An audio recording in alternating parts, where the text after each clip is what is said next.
We are playing a redo. A what happened if we went back in time? Why? Because this whole thing's been an experiment since day one, anyways, right? So I can do things out of the box, and we like these characters so much, and I decided I didn't like the way the story turned out, so I said, hey, let's just pretend that none of that happened. Everybody erased those however many 60 some odd episodes. Just didn't happen. They're all still there for your viewing pleasure. This is, if you didn't catch us last time, this is actually the second episode of what I have now dubbed Manhattan 3 Redux. I think it is redo. That is a real word, too. That's not just a Matrix thing like I thought it was for several years, because I didn't actually look it up in the dictionary, but you should look it up. I'm guilty of that. I am guilty of that a lot of the times. I know. It's one thing I've started doing. This will be a complete tangent. I better not, or we won't even have a Manhattan episode. The Manhattan episode will be half an hour long. But here, your homework, everybody, is look up epistemic responsibility. And how do you spell epistemic? Just like it stands. Epistemic. If I think I have it, if I'm saying it right. It took me a while before I could even say it properly. It's basically making sure that you know the facts before you start saying, before you open your mouth and say things. Like Meaning you have a responsibility to you can't, Bob said it. I trust Bob, so I'm going to repeat it. Right? That's not good. You shouldn't do that. At some point in time, we started to lose. We used to just kind of do that. We just kind of had that built in. You know what I mean? Like, I can't say that because I don't really know for sure. I wish I could. It'd be really fun to gossip right now. I want to see finger on the lip. Yeah, that's my thinking pose.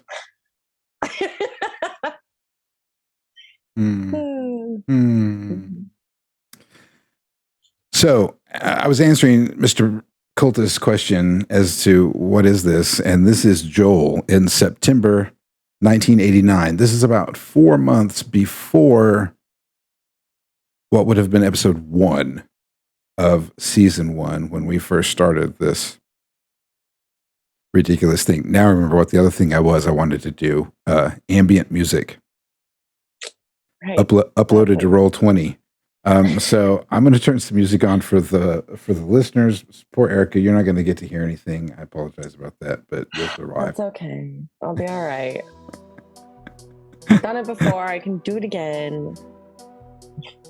You have done it before. I've done it lots of times. Sometimes everybody gets the really cool sound effects and all the creepies, and sometimes I don't get it. That's okay. No, and sometimes you guys get terrible sound, and I don't hear about it. I've gone back and listened to some things, and oh my god. Yeah, see, that's we just sometimes don't get it. The voice changer sometimes was getting filtered out on OBS, and the people listening or watching didn't get to hear the same thing you guys did. So yeah, it was totally messed up. Oh well. See, we get to do it again, right? And here we are screwing it up a second time. I love that idea. Let's just fuck it up again. It's fine. Yeah, why not? So it's Joel 17. You don't have to delete. Oh, on Crackle. Whatever. I know. Birdman. I know who Birdman is. Don't think I don't know. So Erica is 17 again. Recently had an experience with some yucky supernatural people and witnessed the death of her parents, if I have that story correct, right?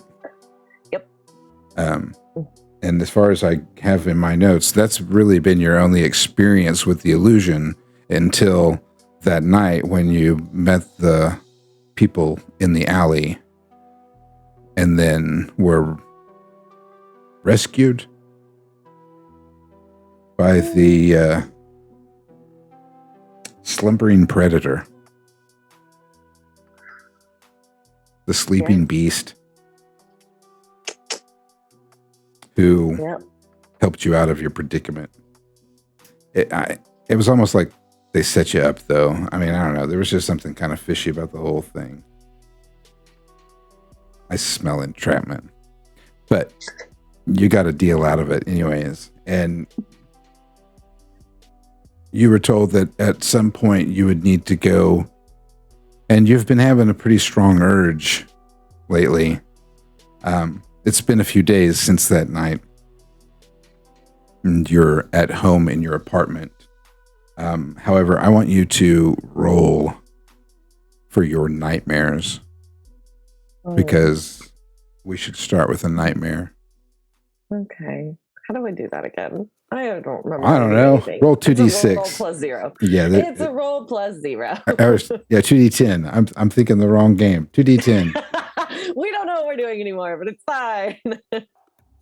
What game are we playing? Oh, Kult. Let me write that. Hang on. Let me write that down. Oh, great. All right. I'm playing Kult. Oh, we're off to a good start, everybody. I've got it on my shirt even. Oh, shit. You didn't even notice. I know. It's all over the screen in front of me. Do you like the new red digital background? I do. It's very funky. Yeah. I was inspired lately. Adam's got a new future Kult game starting soon. Yeah. Plugging other games in the middle of my own. That's how. I'm the boss, right? That's what I do.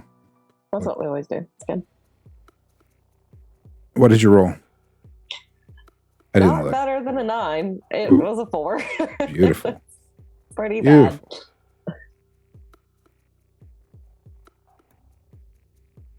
Nightmares.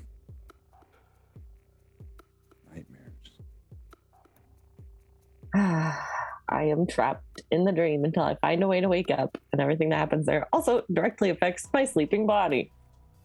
Yay! All right, Joel. Since we get to go back in time and re-explore things or whatever, do anything you want. Now, I'm going to ask you about your nightmare. And so I'm just letting you know that it could be about your parents. That would be obvious. But if there have been things about Joel that you wanted to explore that you hadn't explored before. Now, this also being an open world, there are also you being Erica having had some meta knowledge into other things about Kult and its universe, I'll say. I don't know. There might have been something that piqued your interest. Probably nothing that you could just name off the top of your head at this moment if I called you out. But I can get you someplace. If there's something that you're curious about with Joel, or I don't know, you have a nightmare that you can choose. All you have to do is set it up. I'll help you out. But what do you think? What do you think Joel's nightmare is about?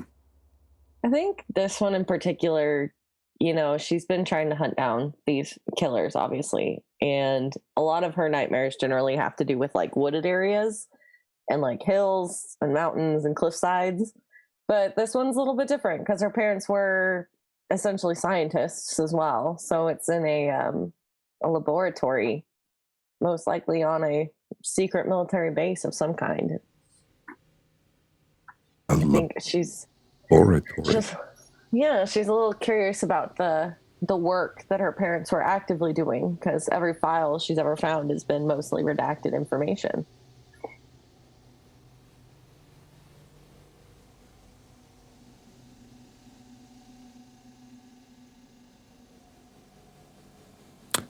Is it your parents' laboratory when you're looking around, or does it seem unfamiliar to you?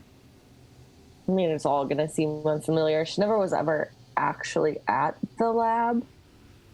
So it's one of those concepts of a dream where like you know where you're at, but you know it's not right. Because Like you've never actually suddenly laid eyes on it.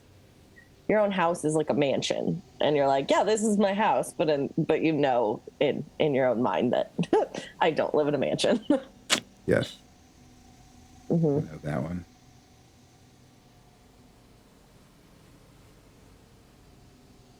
Yeah, that's kind of the feeling you get. Familiar yet very strange.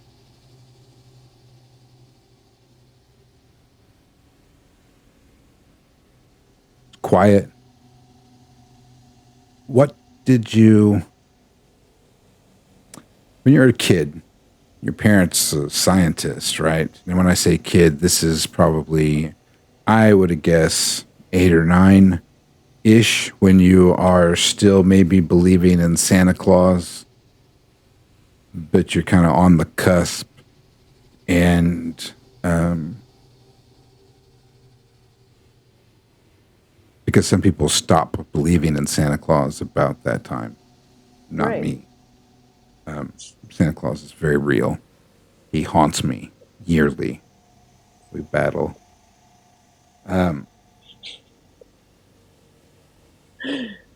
I got my joke out and distracted myself from what I was talking about. Thinking about Santa Claus. Yeah, so you're 8 years old ish, whatever. That's whatever age that is. That's how you feel in this. But it's that age when you were curious about your parents' laboratory, and really, if you were left alone and you knew you weren't going to get in trouble for some reason, and you had your ability to just play, what would you do? Because at the moment, that's all you have. Erica knows it's a nightmare. Joel does not. No. It may feel odd. She was kind of a little shithead. She'd probably go look for cabinets and things to dig in. And, oh, what's that cool thing? What's that floating in the jar? And would just kind of start pulling shit apart.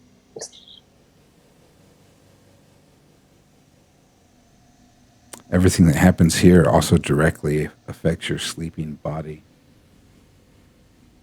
Mm-hmm. So you start opening cabinets. What would you hope to find? What do you think would be the coolest thing to get into? For an 8-year-old Joel, she'd probably be like looking for a frog or something. You know, that's the normal scene that kids see on TV of like labs is, oh, there's like frogs and stuff in there and people pull them apart. That's cool. So she's probably hunting for a frog. The first one is a bunch of stuff. Stacks of paper things. It looks like stuff wrapped in paper. There's a box of gloves. You recognize that. Supplies, mostly. If you look at a supply closet, unless you know what you're looking at, you don't know what any of it is. It's all in sterilized individual packages for that disposable type of use. Second one has got bottles, chemicals, powders, liquids. There's one that catches your eye that is a cylinder, clear cylinder with a it's a not really clear, it's kind of a pearlescent liquid. It's almost clear. It's sort of translucent, I guess you could say. Kind of like it's a gel, right? Ooh. I'm trying to be slightly vague because you're young. You feel young in this dream. So it's like that, but it's got kind of that pearlescent. It's not like it doesn't have glitter in it. There's something else in it it's not a physical additive. Nice and murky. Yeah, it almost looks like a shampoo, but it hasn't quite gone opaque yet. Oh. Oh yeah, I'm grabbing that jar. Just take it right to the middle of the floor and just sit, and then I'm trying to figure out how to get it open. Oh, you don't even have to worry about it, because as soon as you pull it out, you drop it and it smashes on the floor. Oops. And splatters. Just start looking around, making sure no one noticed that I've just broken something in this lab. It seems very quiet now. Like when the glass shattered, at first when you came in, the hum of the air purifiers and that sort of stuff sort of drowned out everything, let you focus on you. And now that you're like, oh, anybody else, you think you hear something, but it's coming from not the door you came in on. There's another door at the far end of the laboratory. It's got a frosted window on it, and there is a yellow stripe that goes across the door with a caution label warning on it.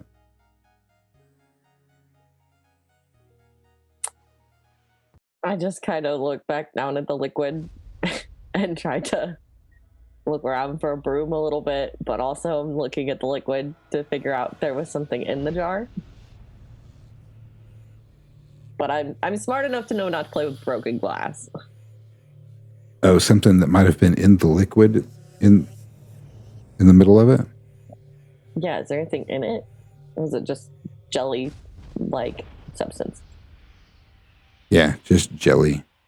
Yeah, you would have seen it was clear enough that if there had been like jelly beans in it, you would have seen them. Mm. But it's Well, I'm a responsible kid. I'll go try and find a broom or something to clean up the mess. It's kind of slick, or thick, I mean.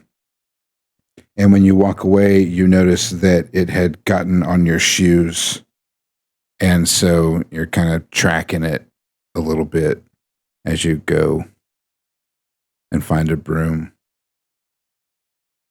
Which you do. There's a sink and there's a mop bucket and like a station in there, similar to the prop room without as much paint spillage all over it. Just kind of sweep up the broken glass, trying to dispose of whatever this stuff is. And there's like big chunks of glass. So I obviously lean down and very carefully grab those little chunks. Is the liquid like sticky? Is it slippery? Is it like just gross? Does it smell? I want you to roll act under pressure. Dun, dun, dun, dun. 15. Haha. Nice.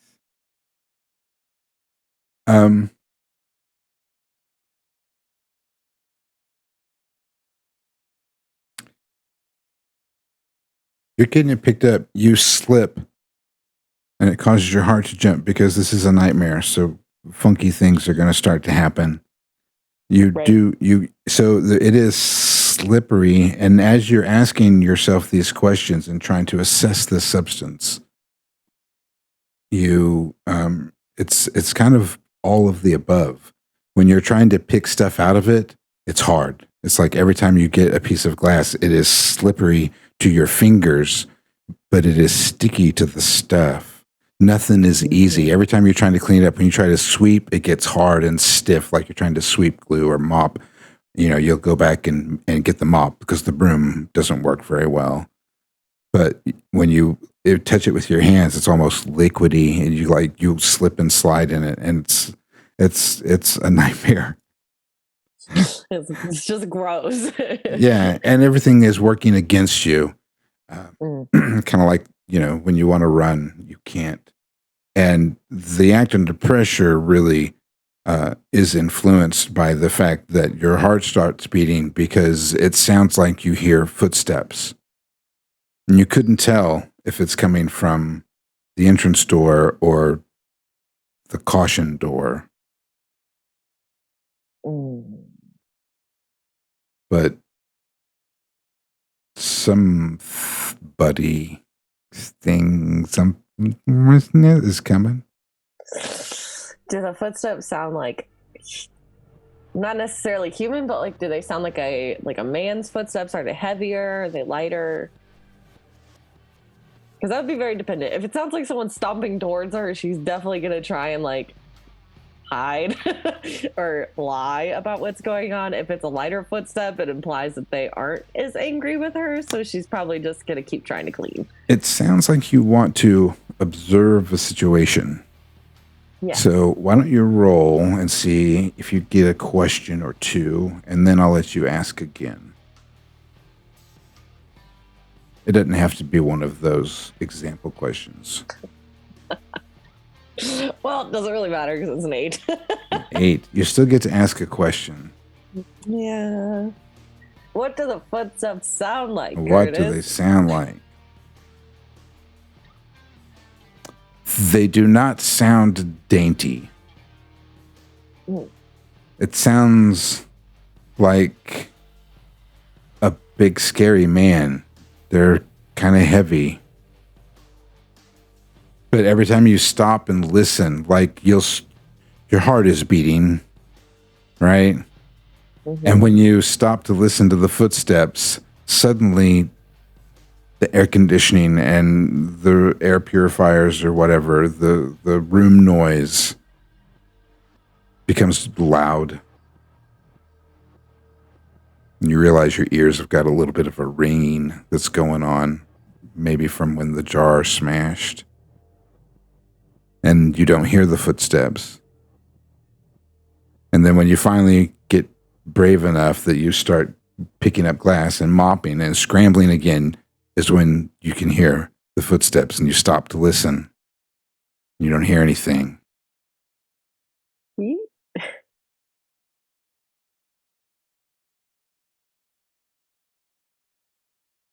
The next time you hear the footsteps, they sound like they're right outside the door. But you still don't know which door. You just see Joel kind of doing this cute little like back and forth with like, which door do I run for a door? Do I go to the door? Do I go to that door? Which door should I go to? And she's just very like indecisive because she's also 8 years old in this nightmare. So trying to make any decision is near impossible. But eventually she just kind of takes the broom with her that's still in her hand and walks to the front entrance to the lab. And kind of starts to slowly creep open the door. The heavy footsteps seem to be coming from whatever's on the other side of that door that you're looking at. Excuse me.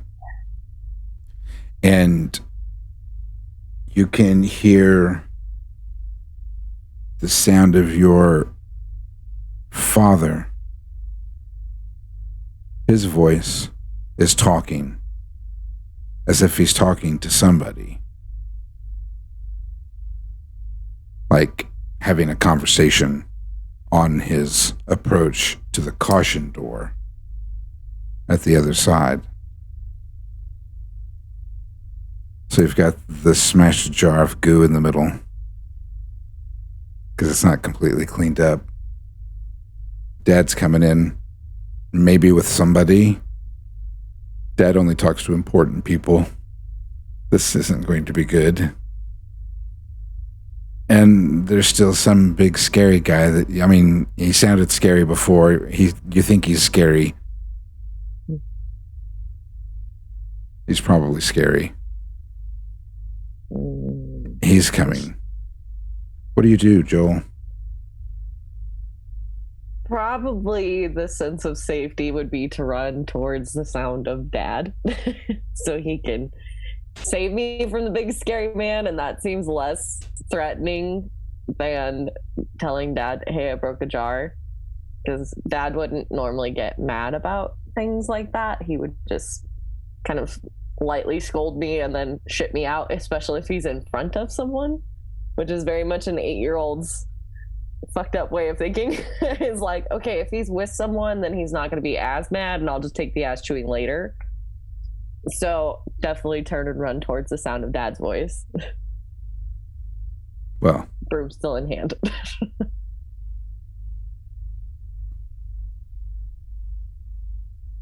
it's a slow run getting across since we are in Nightmare Land. This thought occurs to you as you the pressure, the mental intensity of the monster that is coming from the one end, and your father who's coming from the other end, which for some reason at this moment is not something wrong about that. Didn't recognize it at first, but now, wait, there's something wrong about that. You notice there are also tables and cabinets and things along the way as you're looking for possible places to maybe hide. And another thought occurs to you. You're getting closer to the caution door, however. Dad may save you. We don't know what that stuff in the jar was. It's nothing like anything you've ever seen before in reality. It's not like it was, I mean, if it was just a frog, it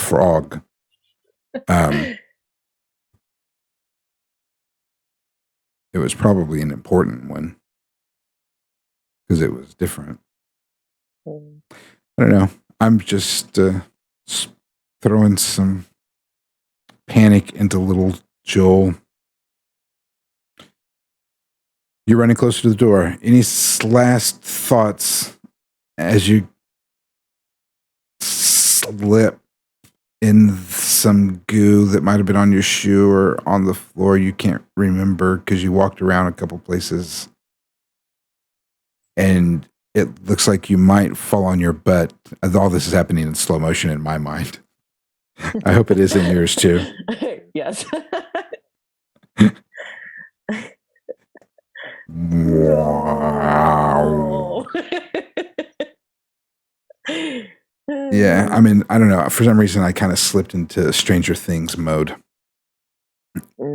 And the lights go out. Only the red emergency lights. Oh no. Oh no, now panic sets in. You hit the caution door.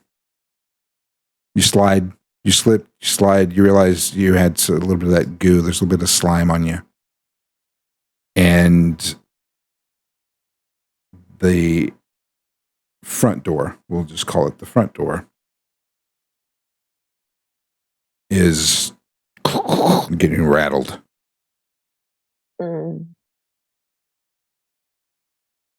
And you reach up to this door that is the caution door, and it is dirty, grimy.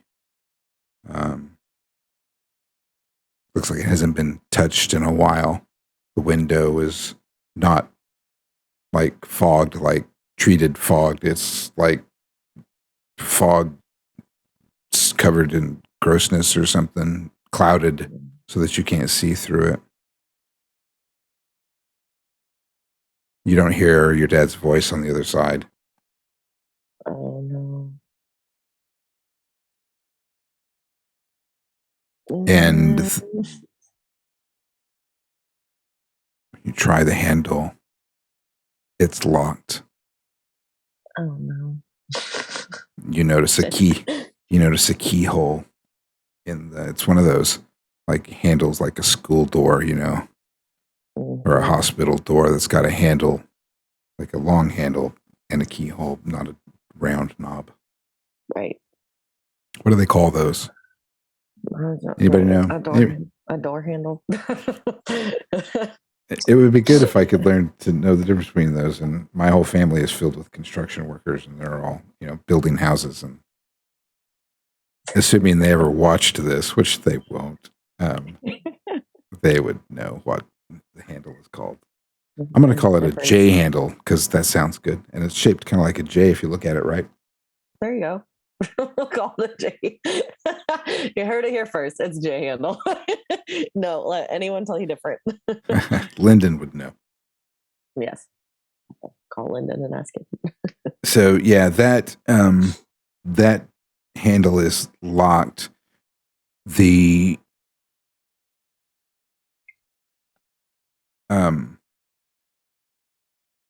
front door slams open. Oh, and a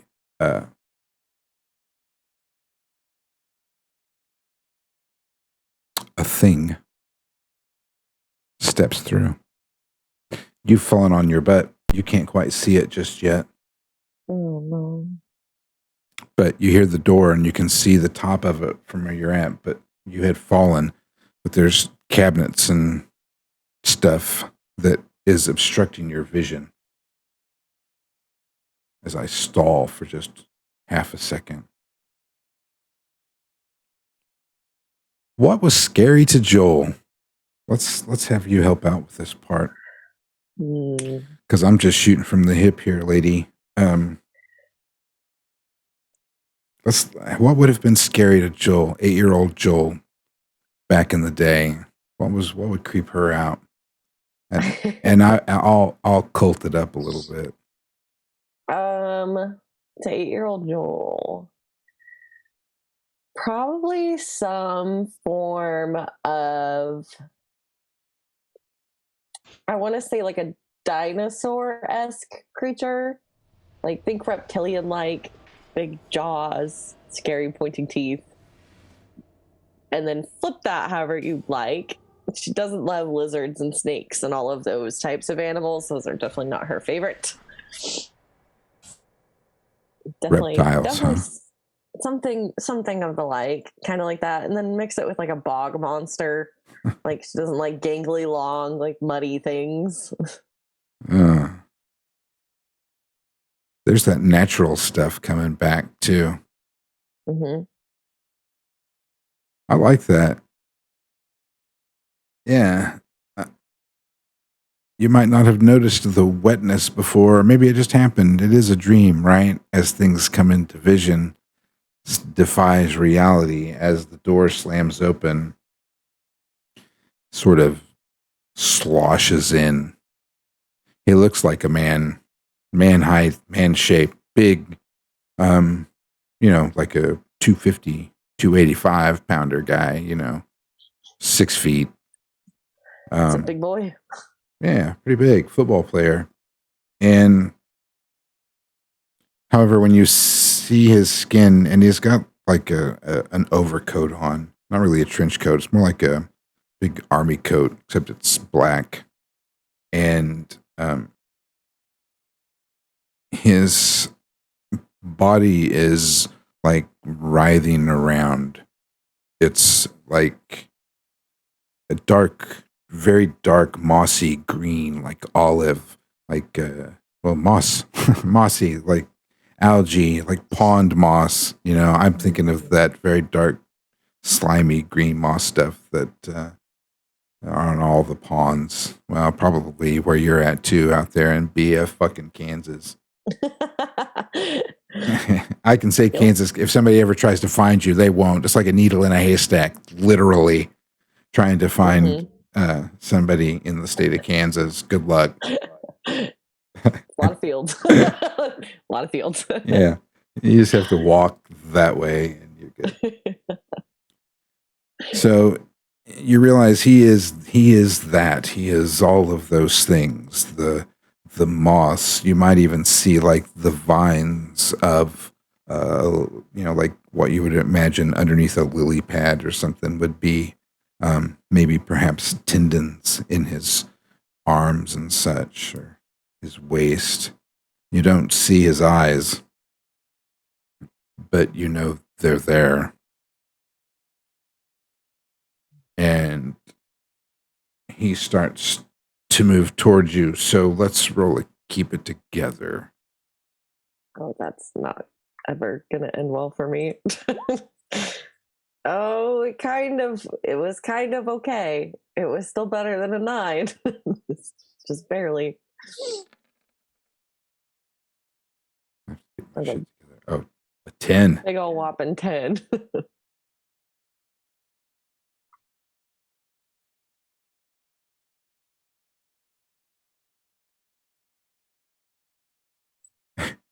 My mouse has been doing this thing with. I just have to say this. Duke loves me. He always said, "Don't talk about backstage stuff on stage," but I'm gonna. Do it anyways. The scroll button on my mouse has been going from I'm not gonna scroll hardly at all. Like you have to go like this to get it to move this much, or you just barely tap it and your screen goes zing. It like scrolls back through 30 web pages that you're not even on anymore or something. It drives me crazy. Okay, a 10 on the keep it together. The effort to resist instills a condition which remains with you until you've had time to recuperate. Time to recuperate. What is that? So I'm kind of reading this again for the first time. It's really kind of bizarre. I never really realized this. The effort to resist instills a condition. I always just said pick a condition because I never really read that. The effort to resist instills a condition which remains with you. Okay, so you're resisting. You're wanting to run, flee, get away from, hide this guy. Right. Well, the obvious, of course, is scared, but you get to choose. I think scared's pretty good for a small child who's just broken a vase of some weird substance, and now there's a giant bog monster coming after her. Yeah. I'd say scared's pretty good indication. I could argue that. I could argue for any one of these, really. I mean, guilt-ridden. Like me, that would be something that I could see happen, just because I'd be like, oh my God, this is going to cause so much problems. I would always be thinking, I'm causing my parents so many headaches right now. They're not even going to care about the monster. They're going to be like, why? If you hadn't been down here, there wouldn't have been no monster in the first place. Yeah, I mean that's a good point. I'm just debating. Being haunted. Yeah, I could see being haunted at a later time too, because Joel's very much been taught from a very young age to keep it together until later. Lose your shit after the fact. Interesting. Mm-hmm. So I guess it could go that way, but I'm gonna say 8-year-old Joel. Yeah. I don't know. She's got that gumption in her. But let me ask you this: the fact that this is a nightmare. Let me ask you this. Let's pick this first. Let's decide what it is you want to do to avoid death. That's what you think is going to happen if this thing gets a hold of you. It's going to kill you. Right. So, are you going to fight it or are you going to hide? I mean, I guess that's your only choice. Yeah, I would say hide, run. Definitely not much of a fight in this one. Right. Because I'm assuming from Joel's perspective, she's thinking that she's actively 8 years old. So she's not very tall. She's pretty small. It's like a movie lab. There's just enough waist high tables, and they're like high school lab tables, so they're like solid all the way around. They're not like hollow tables. but they have cabinet doors. But most of the cabinet doors look pretty small and have shelves. Some of them have windows because this is a full lab. But there are some of those utility cabinets like you saw. And then you notice that there is, it must be like maybe a desk area or something, but one of the tables, it has got a hollow underneath it so that a person could put a chair there or something if they wanted to. It's not like one of the regular big lab tables. It's just attached to one of these cabinets. Maybe they could put a computer on it or something if they wanted to. It, however, is just across the field of vision from where this creature is coming in, looking for you. And you're pretty sure you hear it saying your name, kind of in this wet, gurgly voice. Yes, faster than other people. I've heard that recently elsewhere. Yeah, if only there was someone else to trip. But there's not. I'm alone. Do what you want to the girl. Leave me alone.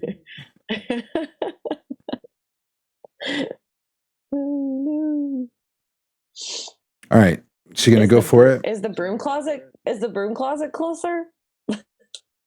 Just go for the broom closet. It is actually behind you. The only thing that has stopped you from going to that is it could be locked. Some of those were locked. Shit. Some of them were not. You don't remember if this was a locked one or not because you didn't get to open them all before you broke the goo. Okay. I guess I'll start crawling along the floor to get to the desk. Is that what you're going to do? I want to be as quiet as possible, just sneaking along. Think very like Jurassic Park-esque, like slow, quiet. If I don't move, they can't see me type of mentality. I'm going to let you, let's roll act under pressure again.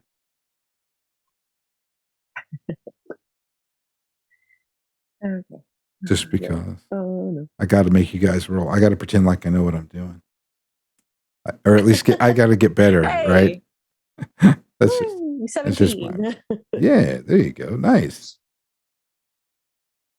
So you do. It's the perfect Stranger Things movie situation. The bad guy at the end of the aisle, you at the edge, and you get to scurry across. You even slip a little at the last second right before you get under as the camera sees the monster turn its head in your direction and start walking down the aisle.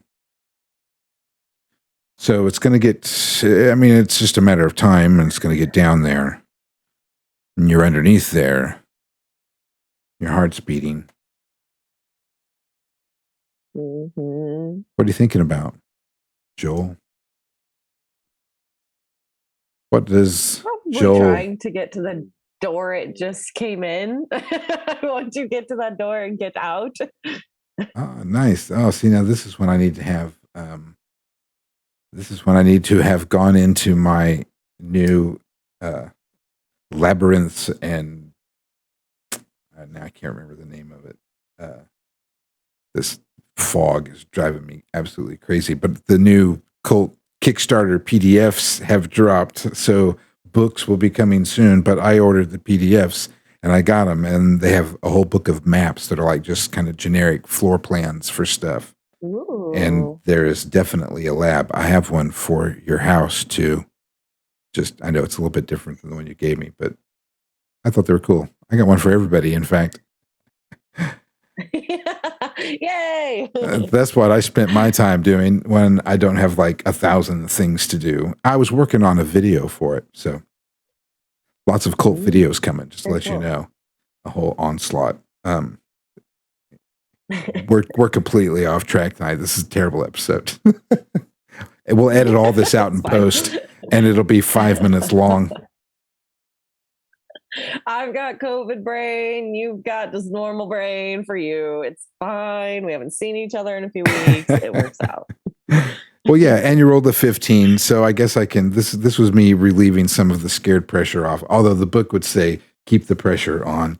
Everybody out there is going, no, Curtis, you're not supposed to be laughing. It's a horror game. Oh, Well, we the take choice forward is, to a is new still level. there. You're thinking you're not giving up. Don't let me impose my weak old Curtis, my 8-year-old old Curtis. He was like, he would have curled up in a ball and just like, all right, I turn me, I'm a bonbon. Just eat me a. Labyrinths and secret chambers. Yes, labyrinths and Outer secret poet chambers. I had secret in my head, and it was the chambers word that was tripping me up.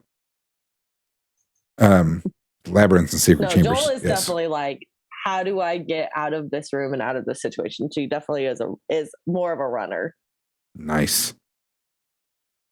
All right. 8-year-old Joel would have just ran. Then I want you to roll something for me. I don't know what.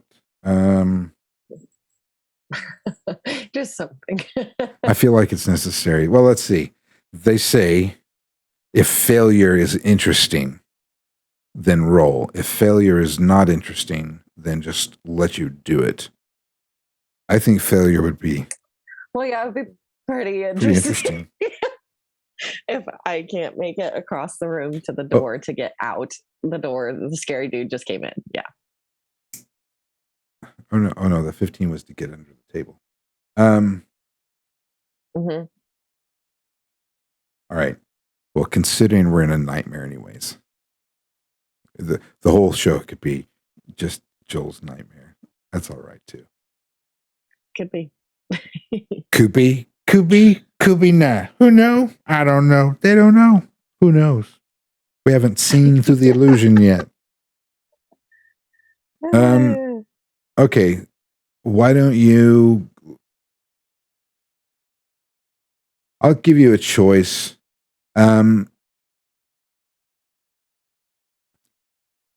I'm trying to be kind of creative if you wanted to do something else or just trying to shake it up to make rather than make you act under pressure one more time. If you wanted to like if you wanted to roll reason or intuition, those typically give you questions, but we can forego the questions and I'll just say that your reason or your intuition guides you. Well, okay. How about this? Or you can just I be observe cool. the situation to figure out? Let me observe the situation and figure out where the creature is to see if it's even possible for me to run to the door. How about that? There we go. I like it. What do you think of that? That's even better. Okay. Yeah. Let's perceive. Okay. Let's perceive a situation. Hey, actually, it worked out great for me. So Damn. It's a 15. 15. Yeah. So I want to know if I peek my little headsy out from behind, assuming my big floofy blonde hair does not get me caught. Just kind of peek around the corner of the desk to see if I've got a clear opening to run for the open entrance door. Was it big and blonde and curly back then too? Oh yeah, and it's been a big poofy mess. Nice. I'm envisioning like a little orphan Annie with only blonde. Yeah. Mm-hmm. And before she went to the Warbucks, when she was still having a hard knock life.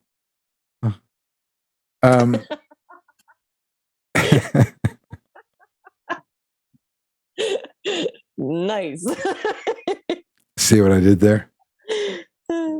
That was good. Yeah, I liked it. Yes, if you like time it right, like a game of Frogger, and you pay attention, you see what you need to do, you can see how you need to time it, and you realize that you can do this, and you can make a sprint for it at just the right time. And now I'm going to have you act under pressure and see if you Do get I there. get any more details about the bog monster? He's just a big, scary bog monster, and the slippery goo stuff is going to be an obstacle that could hinder you. Okay. 14. Nice. You do it. Hesitate, are delayed, must deal with the complication. Unexpected outcome, high price, or difficult choice. Well, I haven't really given you any of those per se. It is a nightmare. It is a nightmare. And it is an open world. And this can interesting. This will be an interesting setup for whatever you want to do. Next, you slip in the goo, and it is at that moment, Joel, that you realize that you are not 8 years old, that this is a nightmare. And it's probably going to end soon. And you're going to slip, and the door that you are going to actually seems to get closer. You realize you're probably going to slip and fall, but your momentum is going to carry you through. You're going to go sliding through this door, and it is smashed open already. It is now like this big, when you see it, it looks like it's been kicked in, and even the wall around it seems to have fallen apart, so that it's just this crumbling void. On the other side of it, however, is an odd sight. It is darkness and like 3 blobs of light. You're going to slide through this door, but you get to choose where you're going to go, where you're going to land. One of them is home, Joel's home. The intensity, the mental weight, whatever mental damage that has happened to you since the time of 8-year-old-ish Joel to 17-year-old Joel is all waiting for you there. Mm-hmm. Right this very moment, you're not feeling any of that. Because you that's what you recognize. Not only is it home, safety, yes, but all of the bad stuff comes with it too. Right. The other one is you don't know. It just looks, it's just the street. It looks like it's just the city. Was the city ever scary to you when you were a kid? Did your parents ever let you run around a block or do anything like that? Did they ever give you that much freedom, or were you always? Kind of, sort of. They would let me run ahead of them if we were walking down the streets together. Like my mom definitely instilled be aware of your surroundings so you know when you're safe and know when you're not safe. And when you're not safe, you go find an adult. That's sort of normal when you grow up in a bigger place. What about as a teen right before their death? No, had no problem. Would go out and just, dad had given me enough tools in my back pocket to take care of myself. And never really had any problems. So it's just a city. It's just uncertainty. I'll let you just kind of think about that. And the one in the middle that's going to take you if you don't decide is dark and jungly and looks really more akin to what this dude's home probably is than yours. Now, I say this, these are swirling lights. They are fuzzy images of city, jungle, home. That's about as specific as I can give you at the moment. But there's some emotion that's attached to them. There's some comfort, but uncertainty. Like you don't know, like you could go on into and lose everything and everybody, friends. You know, you and Sasha have been getting close this month, according to some notes I've had. And according to make sure I got that. Make sure I got that right. yes. So there's that fear of loss, of losing, and going through those emotions again. That was always the scariest parts of nightmares to me, was the feelings that you have in them, because nightmares are typically some manifestation of a mental situation that you're going through. And then you have the weight of your current life. Or there's the battle of Gia, I suppose, maybe, perhaps. It is, but it's spooky and scary, not very friendly. You are, however, not 8-year-old when you're making this decision. This is 17-year-old Joel, and you're sliding. You're going to go into one of these holes, but you seem to have some control over your direction. Which do you choose? All right, you can tell me about it too. Well, I'm kind of killing time.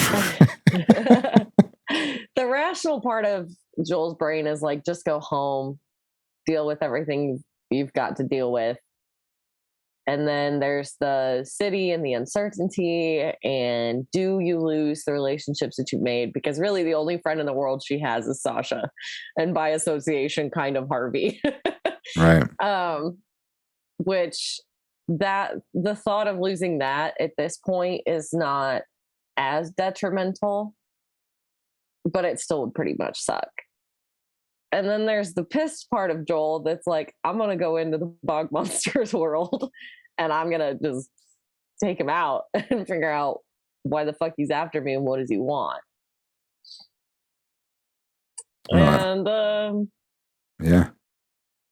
That one's eating pretty hard at her. She's a pretty angry individual and is pretty hell-bent on getting even when it comes to things like this.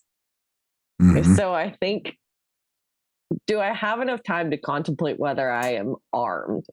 Because that is always a Joel thought. Is there a weapon tied to me like there normally is? You have enough time to realize that you are not armed. You are in your jammies. So whatever it is that you wear. Say it and a tank top. Cool. Say it again. Great.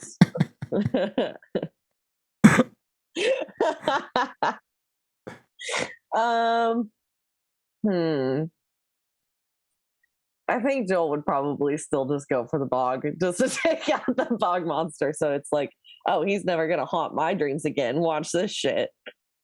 And I think she would just slide straight through into the bog, into the swamp. Nice. Probably gonna regret that decision, but it's fine. You go splashing into this foul, wet, stagnant swamp. You do. You slide right through. Sploosh. It's did you ever see the movie? What was that House?